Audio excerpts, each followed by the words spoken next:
পাটকাঠের কোলাহল যেখানে শেষ, ঠিক সেখান থেকেই চমৎকার এই জায়গাটার শুরু। চারদিকে শুধু সবুজ আর সবুজ, বড্ড শান্ত, বড্ড স্নিগ্ধ। এই সুন্দর জায়গাটি হচ্ছে রহমানিয়া ইনস্টিটিউটের আমতলী শাখা। একেবারে খাঁটি গাঁয়ের পরিবেশ।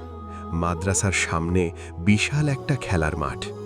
মাঠটাকে ঘিরে রেখেছে সারি সারি গাছপালা। বাতাস ছাড়লেই পাতাগুলো কেমন যেন দুলতে থাকে।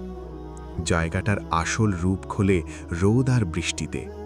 ভর দুপুরের কড়া রোদে গাছের পাতাগুলো ঝিলমিল করে ওঠে।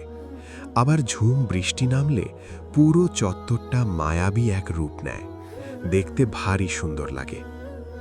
এই নিঝুম পরিবেশেই লুকিয়ে আছে অন্য রকম এক আলো।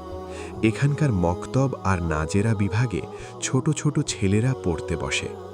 ওরা যখন পরম আবেশে দুলে দুলে পড়ে, তখন দেখতে বড় ভালো লাগে। ওদের পড়ার মিষ্টি সুর বাতাসে ভেসে বেড়ায়। আর হিফজখানার কথা তো বলাই বাহুল্য। সেখানে দিন রাত গুনগুন শব্দে মুখস্থ করা হচ্ছে পবিত্র কুরআনের বাণী। চারপাশের এই নীরবতা যেন মন শান্ত করার এক পরম ঠিকানা।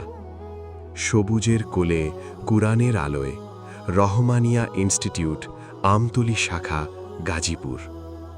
আমাদের ঠিকানা জয়দেবপুর রেলগেট থেকে হানকাটা রোড হয়ে আমতলী বাজার সংলগ্ন রহমানিয়া ইনস্টিটিউট, আমতলী, গাজীপুর। অথবা চরসিন্দুর ব্রিজ হয়ে আমতলী বাজার সংলগ্ন রহমানিয়া ইনস্টিটিউট, গাজীপুর। যোগাযোগ 01858996994।